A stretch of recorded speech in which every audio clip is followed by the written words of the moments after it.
My name is Anup Kumar Rai. As you know that कि I'm your science teacher. तो basically हम लोग आज क्या करेंगे कि फिजिक्स का पहला टर्म स्टार्ट करेंगे मोशन. तो we will discuss on motion. सबसे पहला टॉपिक आपका क्या है कि मोशन. तो बेसिकली हम ज्यादा इंट्रोड्यूस नहीं करा रहे अपने आप को. It's normal. सबसे पहले क्या करते हैं, थोड़ा सा सिलेबस को कवर करने की कोशिश करेंगे. ये बहुत ही ज्यादा बेहतर है. तो मोशन, तो बेसिकली सबसे पहला जो टॉपिक है मेरा मोशन है. नहीं तो मोशन कहने का मतलब होता है that means something is moving, something is rest और मूविंग. सपोज कीजिए कि एक फिगर है, एक फिगर है और ये सपोज कीजिए एक रोड है. नहीं, और यहाँ पे एक ऑब्जेक्ट है. तो सपोज करिए ये ऑब्जेक्ट है,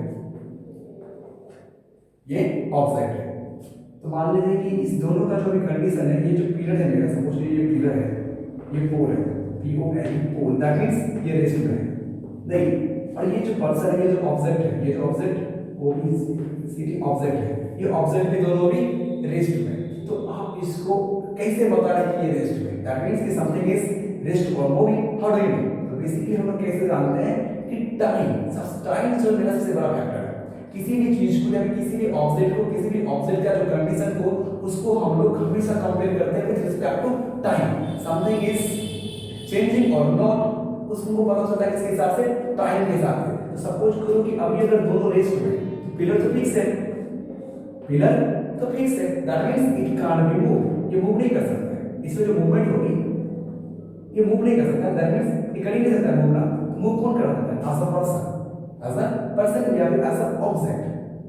सपोज कीजिए कि यहाँ पे t बराबर क्या है मेरा 0. इसे हम यहाँ पे खड़ा है, अभी हम यहाँ पे रेस्ट पे. और सपोज कीजिए मेरा वॉल है, तो वॉल के पास खड़ा है. तो दैट मींस आप वॉल को एक रेफरेंस मान रहे हैं. क्या मान रहे हैं? रेफरेंस. कि वॉल के पास आप खड़ा है. अगर आपको मेरा पोजीशन आइडेंटिफाई करना पड़ेगा या फिर मेरा पोजीशन आपको बताना पड़ेगा कि हम जो मेरा जो भी कंडीशन है वो मूवमेंट में है या फिर रेस्ट में. तो दैट मींस कि आप क्या करोगे, किसी ऑब्जेक्ट को खोजोगे कि जिससे आप ये पता कर पाओ कि वो ऑब्जेक्ट उसके सामने खड़ा था तो वो खड़ा है या फिर वो ऑब्जेक्ट वहां खड़ा नहीं है. तो आप क्या करोगे? रेफरेंस खोजोगे. तो मान लीजिए कि रेफरेंस मेरा क्या है, एज अ पोल है, और ये ऑब्जेक्ट मेरा क्या करना चाह रहा है, इसका पोजीशन पता करना चाह रहा है. तो दैट मींस हम क्या करेंगे कि मान लेते हैं कि ये दोनों एक जगह रुका हुआ है, स्टेबल है. तो दैट मींस यहाँ पे t मेरा 0 है, t मेरा 0 है. अब सपोज कीजिए कि t, अब ये ऑब्जेक्ट यहाँ पे आ गया, ये ऑब्जेक्ट कहाँ आ गया, ये ऑब्जेक्ट यहाँ पे आ गया. अब मान लेते हैं पोजीशन A और पोजीशन B. अब ये ऑब्जेक्ट कहाँ आ गया, ये T2 मान लेते हैं, ये T1 मान लेते हैं. तो ये ऑब्जेक्ट अब कहाँ आ गया, पॉइंट B पे आ गया. तो इस ऑब्जेक्ट का पोजीशन अब पॉइंट B पे आ गया. इसका मतलब क्या हो रहा है कि ऑब्जेक्ट मूव कर रहा है. इसका मतलब क्या हो रहा है कि ऑब्जेक्ट मूव कर रहा है. तो आप कैसे पता चला कि आपको मूव कर रहा है? आपको इसलिए पता चला कि ये ऑब्जेक्ट का जो पोजीशन था पोल के पास था. दैट मींस ये ऑब्जेक्ट पोल से अब दूर है. ये ऑब्जेक्ट क्या है, पोल से अब दूर है. दैट मींस इसका जो पोजीशन है will be change with respect to time.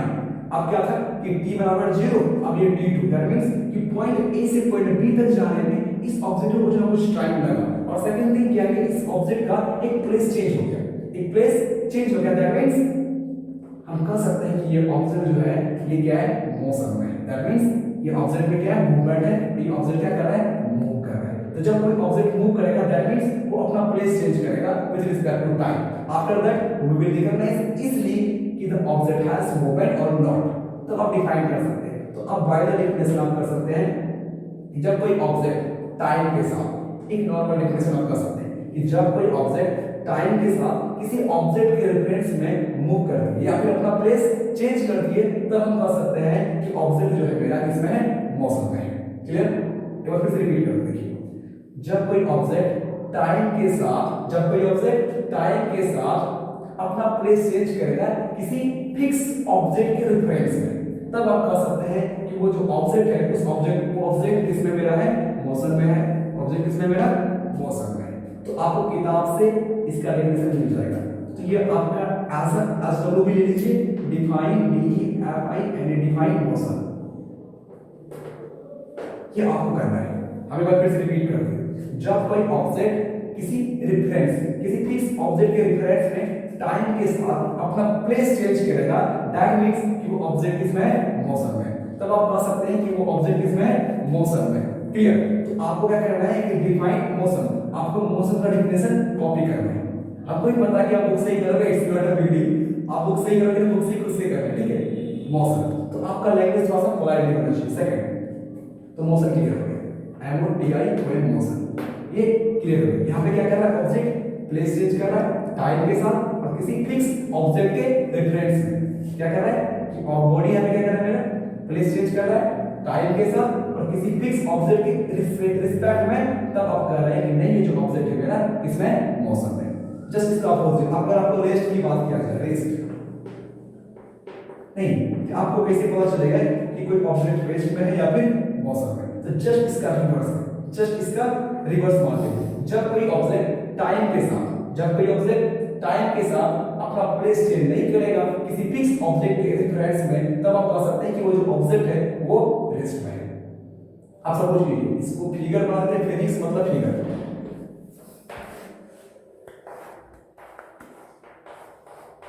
This is pole नहीं, and this is the object, this is the object नहीं, both are in rest, both are in rest.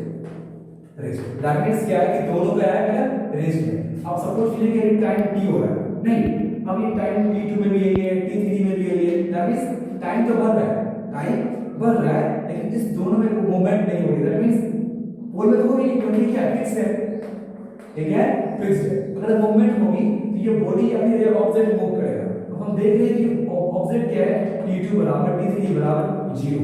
तो दैट मींस अगर time मेरा 0 हो रहा है, sorry इसका displacement अगर 0 हो रहा है, मतलब बॉडी मूव नहीं कर रही है, बॉडी अगर मूव नहीं कर रही है, दैट मींस ये डिस्टेंस जा ही नहीं रही है नहीं। इसका मतलब ये हो गया कि जब कोई ऑब्जेक्ट टाइम के साथ किसी फिक्स ऑब्जेक्ट के रेफरेंस में अपना प्लेस चेंज नहीं करता है, तो दैट मींस वो ऑब्जेक्ट जो है आई रेस्ट, द ऑब्जेक्ट इज में रेस्ट। सेकंड होमवर्क आपको क्या करना है, फिर डिफाइन करना है किसको, रेस्ट को। डिफाइन आई एस टी रेस्ट, ये दो काम हो गया आपका। तो आपको क्या करना है, सबसे पहले मोशन को डिफाइन करना है और सेकंड क्या करना है, रेस्ट। क्लियर? आपको ज्यादातर क्या करना है, कोशिश करना है कि अपना लैंग्वेज में लिखना है। I think you should write the definition in your own language. Matter नहीं करता है ग्रामेटिकली लिखना होगा, it's not a big deal, it's normal. तो आपको किताब को कॉपी नहीं करना है। आप किताब का पोजीशन चेंज करता है, पोजीशन चेंज करता है, प्लेस चेंज करता है, that means both are similar ना, हां बोथ आर सिमिलर। तो आपको क्या करना है कि अपना वर्ड को कलेक्ट करना है। इससे क्या होगा ना कि किसी भी चीज को आप इजीली समझ जाओगे और आप इसको लिख भी पाओगे। बस आपको क्या करना चाहिए कि एक प्रोसेस समझ में आना चाहिए कि समथिंग इज पुशिंग। सपोज कीजिए कि ऑब्जेक्ट है, क्या मतलब अगर आपको फोर्स को डिफाइन करना है, ये ऑब्जेक्ट बॉडी है, यहां से धक्का लगाओगे तो क्या होगा, ये इसका कुछ मास होगा। आप इसको क्या कर रहे हैं, धक्का दे। ये जो आदमी है, ये आदमी क्या कर रहा है, इसको धक्का दे रहा है, तो क्या होगा, इसमें कुछ ना कुछ मूवमेंट होगी। मूवमेंट दैट मींस ये कुछ ना कुछ प्लेस चेंज करेगा, प्लेस चेंज करेगा ना। मान लीजिए ये पहले यहां था, अब यहां है। अगर इस प्रोसेस को आप समझ गए कि हो क्या है, that means you can right the definition of force easily. अगर आप किताब से रखना चाहते हैं तो उसका कोई एग्जिस्टेंस नहीं है, उसका कोई एग्जिस्टेंस नहीं है। तो आपको क्या करना है, चीजों को थोड़ा सा प्रैक्टिकली लेना है और थोड़ा सा उसको फील करना है। और जो भी डेफिनेशन आप लिखेंगे वो आपका अपना लैंग्वेज होना चाहिए। हां, किताब आप सहारा के लिए सपोर्ट के लिए ले सकते हैं। तो पहला क्या किया लोगे, मोशन को खत्म किया और रेस्ट को खत्म किया। आपको इसके लिए वरी नहीं होना है। जो भी नोट, इसका जो कंप्लीट नोट्स होगा I will send you after complete the lecture. इसके लिए वरी नहीं होना। Before that you have to learn something and you have to write something, then I will do something for you, otherwise I can't. अगर आप मेहनत नहीं कर रहे तो हम भी नहीं करेंगे। मेहनत करना आपका ड्यूटी होगा, ये मेरा नहीं है। हम आपको गाइड करेंगे, हम आपको गाइड करें। और गाइड क्या, गाइड करें तो गाइड का काम क्या होता है, I am telling something, you should move this way this way this way, but you have to move ना। I am going to tell you ना कि this is the right track, you have to move this way, it's your work ना, you have to move because you have to reach that place ना। क्योंकि exam आपको देनी है, because exam में लिखना आपको है, तो मेहनत तो आपको करनी पड़ेगी। हम क्या एज अ गाइड है, एज अ क्या सपोर्टर है आपका। आप जहां फंसेंगे वहां से आपको निकालेंगे और कैसे निकलना पड़ेगा उसका रास्ता बताएंगे। ठीक है, चलिए अब एक आता है स्पीड। इस छोटा बात है, इसको जानना बहुत ही जरूरी होता है। ये क्या आता है, स्पीड। तो स्पीड बेसिकली क्या होता है, इसको अगर बाय द मैथमेटिकल फॉर्मूला से देखेंगे तो मतलब क्या होता है, डिस्टेंस। Distance by time. अगर आप स्पीड को बचपन से पढ़ते हुए आ रहे हैं इन मैथमेटिक्स एंड फिजिक्स या फिर इन साइंस जनरली, तो स्पीड इक्वल टू होता है distance by time by the mathematical formula. अब यहीं से डेफिनेशन बन जाती है, नहीं यहीं से डेफिनेशन बन जाती है कि distance cover per unit time, if a body किसी भी ऑब्जेक्ट पर यूनिट टाइम में कितना डिस्टेंस कवर करता है उसको हम स्पीड बोलते हैं। मतलब क्या बोलते हैं इसको? स्पीड बोलते हैं। सपोज कीजिए कि ये कार है,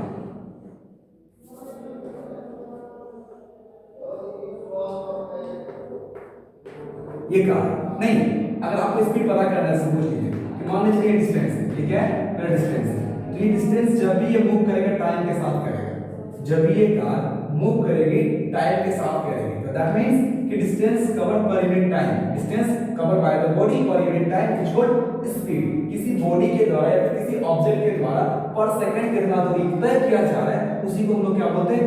स्पीड बोलते हैं। क्या बोलते हैं? स्पीड। क्लियर? एक बार फिर से बोल देते हैं, distance covered by the body per unit time which called speed। Hindi में किसी बॉडी के द्वारा पर यूनिट टाइम में कितना डिस्टेंस ट्रैवल किया जाएगा उसको स्पीड बोलेंगे। क्लियर? आप देखो तो स्पीड को बेसिकली देखिए, आप ये आपका एसडब्ल्यू लिखेंगे यहाँ पे एसडब्ल्यू डिफाइन स्पीड। आपको क्या करना है? स्पीड को डिफाइन करना है। क्लियर? चलिए आप देखिए इसको, बेसिकली स्पीड को हम लोग ना v से डिनोट करते हैं, हम लोग लिख देते हैं speed, S P double E D speed लिख देते हैं। इट इज डिनोटेड, लिख देते हैं कि it is denoted by v, capital V not small v, ठीक। Distance D I S T A N C, distance. तो बेसिकली डिस्टेंस क्या है? एक लेंथ है। डिस्टेंस क्या है? एज अ लेंथ है। डिस्टेंस क्या है? एज अ लेंथ है। डिस्टेंस, बेसिकली डिस्टेंस को आप d से भी डिनोट कर सकते हैं या फिर s से भी कर सकते हैं। नहीं, डिस्टेंस को आप क्या कर सकते हैं? d से भी डिनोट कर सकते हैं या फिर s से भी कर सकते हैं। तो ये आपका होमवर्क है एज अ लैंग्वेज में कन्वर्ट करना। तो पहले देखिए, it is denoted by small d या फिर capital S, and third one is time. Time, तो टाइम हम ऑलवेज डिनोट करेंगे स्मॉल t से। टाइम को ऑलवेज डिनोट करेंगे किससे? स्मॉल t से। तो आप इसको डिनोट कर रहे हैं, these are the symbols। आप ऐसा कर सकते हैं कि these are the symbols। ये सारा क्या है? सिंबल है जी। तो these are the symbols। तो बेसिकली क्या है? सिंबल्स है। आप देखिए, हम सिंबल्स क्यों यूज करते हैं, इसके पीछे एक रीजन है। इसको हम लोग अगले क्लास में डिस्कस करेंगे कि हम लोग सिंबल क्यों यूज करते हैं। इसको हम लोग अगले क्लास में डिस्कस करेंगे। तो आपको 3 होमवर्क मिला है। बेसिकली आपको आज क्या करना है? सबसे पहले मोशन को डिफाइन करना है, सेकंड थिंग रेस्ट को डिफाइन करना है, और थर्ड थिंग क्या है? आपको स्पीड को डिफाइन करना है। किसको? स्पीड को। और आपको क्या करना है? एसडब्ल्यू जो और कर रहे थे, आपको दो चीज पढ़ करना है। आपको थोड़ा सा करना है, मेहनत करना है, रीड, थोड़ा सा रीडिंग मानना है, बुक मानना है, ऐसे मानना है circular path, C I R C U N A R, circular path और straight line path, straight line path. आपको दो चीज और करना है, बस सिर्फ रीडिंग करना है। किसके बारे में? सर्कुलर पाथ के बारे में और स्ट्रेट लाइन पाथ के बारे में। तो सर्कुलर पाथ के बारे में आपको क्या करना है? सिर्फ सर्कल के बारे में पूरा नॉलेज कवर करना है। इसके बारे में सर्कल के बारे में इतना तो पढ़ के रखेंगे। आपका ये होमवर्क ना एज अ ड्यूटी कि आपको सर्कुलर पाथ के बारे में थोड़ा सा नॉलेज गैदर करना है, डेटा कलेक्ट करना है, और स्ट्रेट लाइन पाथ के बारे में करना है। स्पेशली आपको क्या करना है? थोड़ा सा सर्कल पे फोकस करना है, ठीक है। फिर आगे वाला जो टॉपिक है, फिर आगे का जो डिस्कशन है हम लोग अगले क्लास में करेंगे। आई होप आप लोगों को लेक्चर पसंद आया होगा। इसमें जो भी चीजें आपको समझ में नहीं आ रही होगी, तो all these things you can write by text. आप क्या कीजिए, जो भी चीजें आपको समझ में नहीं आ रही है, लैंग्वेज में दिक्कत है या थोड़ा सा लैंग्वेज फास्ट हो रही है, या फिर चीजें जो भी समझ में नहीं आ रही है, आप क्या करोगे? जो 6 to 7 का जो टाइम दिया है उसमें आप टेक्स्ट करोगे। क्लियर? चलिए, thank you. Stay happy, stay safe.